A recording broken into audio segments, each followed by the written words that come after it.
Today, I will show you an action, horror sci-fi film from 2020 titled Underwater. Spoilers ahead. Watch out and take care. The movie begins at Kepler 822, a facility operated by Tian Industries to research and drill the bottom of the ocean. Mechanical engineer Nora Price is going through her morning routine when the lights start flickering and a leak appears on the ceiling. She leaves the bathroom to investigate and is hit by the sudden waves coming through the walls, indicating there's a pressure breach. She runs down the hallway and tries to warn people on the way to hurry to the bulkhead, but only Rodrigo Nagenda joins her. Once they reach the bulkhead, they intend to close the door so the rest of the station isn't destroyed as well, but the computer doesn't respond. So Nora needs to open it up and force start it under unbearable pressure and little time. Thankfully she succeeds, but she decides to wait before closing up because there are another two crewmates coming down the hallway. It's impossible for them to reach them before the breach does though, so she ends up closing the doors to stop the destruction from spreading, and those two men are left behind. The computer they're using explodes, making Nora and Rodrigo lose consciousness for a few moments. When they wake up, the emergency recording is telling them the station is 70% compromised. Rodrigo thinks it's an earthquake, although there are some mysterious noises coming from outside. Nora tries to call for help to no avail, so she takes Rodrigo and they go looking for the escape pods. After checking their location and status in the CPU room, they must take a hallway full of debris since it's the only way to reach the pods. As they navigate the rubble as carefully as possible, they hear a voice asking for help and find Paul Abel under a pile of rocks. He joins them after recovering his plush bunny. The three of them crawl through a very tight space and even find the body of another crewmate before finally making it to the pod bay, where Captain Lucian has stayed behind while others escape in the evacuation pods, all of which have already been deployed. While Nora uses a computer to unjam the door, Lucian sends Paul and Rodrigo to check on the submersibles. Once the room is opened, Lucian takes Nora inside to check her for injuries and sends her to the control room where the guys inform them the submersibles are a no-go. In the control room, Nora finds biologist Emily Haversham and engineer Liam Smith, who are in a relationship. As the other three men join them as well, Emily warned them that the energy accumulated in the station has nowhere to go and could cause a meltdown any minute now. Since they have no way to contact the surface, Lucian suggests they should move to a different facility, the Roebuck 641, which would require them to wear pressurized suits and walk 2 miles without knowing what could be waiting for them outside. But the crew doesn't like the idea. Liam plays a recording of the last transmission from the drill site, which sounds like the men were being attacked by the same mysterious noise Nora heard before. The temperature outside has also jumped 10 degrees, which doesn't make sense because water doesn't do that. Seeing as they have no other choice, they accept the plan to go to the Roebuck. The crew starts working on suiting up. Emily is nervous because she's never dived before, and nobody has ever walked outside for longer than a few minutes to fix a pipe. Paul makes sure to bring his plush bunny with him, and Rodrigo checks the last 2 helmets before handing one to Nora. Because of the noise he heard in the recording, Liam decides to grab a gun before leaving, and Paul copies that idea. Once everyone is suited up, they get on the elevator, and Liam warns them that the exterior hatch has been ripped to shreds, so everyone should hold on tight because the pressure will hit them hard. Cracks start appearing on Rodrigo's helmet and Nora notices it, so she tries to tell Liam to not open the door, but it's too late. The water hits them and Rodrigo's helmet implodes, killing him. There's no time to grieve though, they need to get going, so they jump into the cargo lift. Nora feels guilty because she's sure Rodrigo knew his helmet was broken and gave her the last good one on purpose, but Lucian tells her to get used to it. As the lift takes them down, they receive a distress signal from one of the pods. Thinking they may rescue other survivors, Lucian sends Paul and Liam to investigate. Paul gives Emily his bunny before leaving. It's dark outside and the platforms are unstable, but the guys keep going as they follow Nora's directions. The weird noises from before can be heard here as well, as they find the pod has imploded and is covered by some strange kind of algae-like organism. They also find a body, so since there's no one to rescue, Lucian orders them to come back, but Paul doesn't listen. He's distracted by a weird liquefied shape on the back of the body, which suddenly moves and attacks him. Liam shoots the creature, and moments later, they bring it inside. Emily examines it, noticing its talons and the mouth is used to feed on the body, but she can't find any eyes. She's explaining the possibilities of having found a new species when the elevator suddenly loses power and stops moving.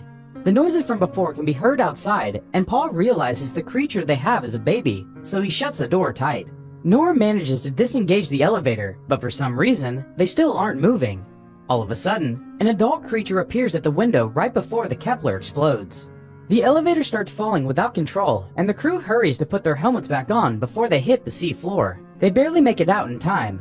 Once outside, they need to keep moving fast, because the debris from the explosion is falling all around them. Liam is hit, But Lucian and Nora save him and help him reach the intermediate station, where they discover his oxygen scrubber is damaged. Nora forces the control panel open to call a mover, which they ride through an access tunnel while they hear the creatures following them from outside.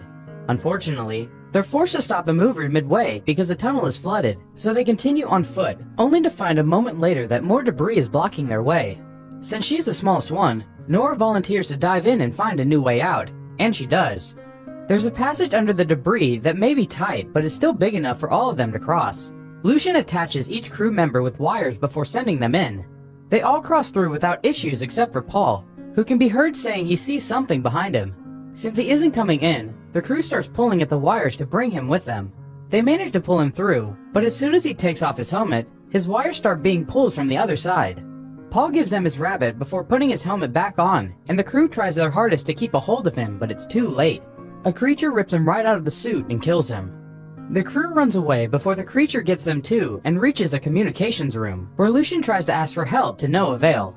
Liam sees the drill through the window and wonders how it could have been destroyed like that when it weighs 6,000 tons. Emily replies this is their fault for digging too deep into the bottom of the ocean, and now she's taking back. She reaches the conclusion that nobody should be down there, and Nora agrees. Lucian notices the window is starting to crack and points out they can't stay in there any longer, but they're worried about Liam because his suit won't be able to make it. He tells them to go without him because he'll only be dead weight, but the others refuse to leave him behind and agree to help him walk. The four of them go to cross the ocean floor, and not much time passes before a creature appears swimming around them. They turn the suit's lights off, but it isn't of much help.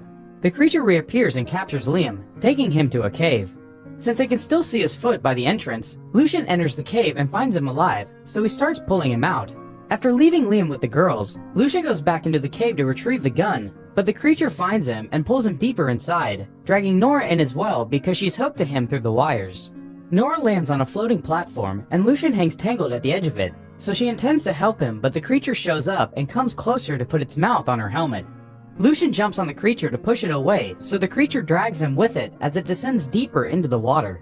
The pressure will kill them both soon, so Lucian sacrifices himself and unlocks his suit from Nora's, so she floats away before he implodes. Nora loses consciousness for a few seconds, and when she wakes up, she discovers her suit is failing. After being startled by an octopus, she runs away and finds a door that allows her to enter the abandoned Shepherd station. After crying over the loss of her captain and changing into dry clothes, she checks out the place. Trying to send Emily a message doesn't work, but she finds a map of the drilling site in Lucian's old locker. Determined to survive, she puts on a different suit she finds around and grabs a flare gun before going out to the ocean floor again to try to reach the Roebuck as they originally planned. She's following the markers when she starts to hear Emily's voice, so she hurries towards her and causes Emily to run as well because she thinks Nora is one of the creatures. Nora jumps on her and calms her down, telling her how proud she is of her surviving and keeping her boyfriend alive. Together they drag Liam across the floor as they start walking again, keeping their worried minds distracted with chit-chat. Nora tells Emily about her fiancé, who was Liam's best friend and disappeared during a diving mission he took alone. This is why she hates feeling powerless to change anything, and she thinks it's really cool that Liam and Emily have each other. Eventually, they finally come across the glowing Roebuck station.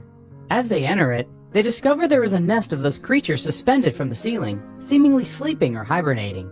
After turning off their suit lights, the girls attempt to sneak through, but their plan fails when Emily's oxygen alarm starts ringing. One of the creatures wakes up and grabs Nora, who tells Emily to grab Liam and run for the door.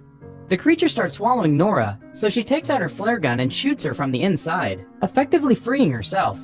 The rest of the creatures are starting to wake up as well, so Nora gets a second flare bullet ready, only to notice the creatures are suddenly being lifted by something huge and growling. Nora shoots her flare gun in the distance and discovers the monster approaching her is the ancient Cthulhu. After a short moment of shock, she starts running away, but Cthulhu lands behind her and causes an explosion that knocks her out. Luckily, she's saved by Emily, who grabs her and takes her inside the station. Nora's running out of oxygen, but her helmet is stuck, so Emily grabs a fire extinguisher and uses it to crack the helmet, allowing Nora to breathe again. After helping Liam out of his suit, the three of them run through different hallways until they find the control room, where they can see Cthulhu and its creatures through the window. Nora checks the station map on the computer, then guides her crewmates to the pod bay. The station is slowly getting flooded, and various doors are being locked by the emergency system, but they manage to find their way after dodging some incoming waves. There are 3 pods waiting for them, but only 2 of them are functional, and Nora doesn't inform the others of this. They put Liam in the first pod and send him out with Paul's plush rabbit, and then it's Emily's turn, but she refuses to get in when she discovers Nora's lie. Since they're running out of time, Nora punches Emily and forces her to enter the pod. She tells her things will be alright before sending her out. Nora has accepted her fate, but she starts to worry when she realizes the creatures are going after the pods. Not wanting to feel powerless during her last minutes of life, she ideates a plan. Remembering Emily said the stations have a lot of accumulated energy with nowhere to go, Nora uses the computer to initiate an overload of the Roebuck's nuclear core, which causes a massive explosion that kills her, Cthulhu, and its creatures, and allows the pods to escape safely. The movie ends by showing us various news articles and reports that says all the information is classified and nobody is allowed to talk to the survivors.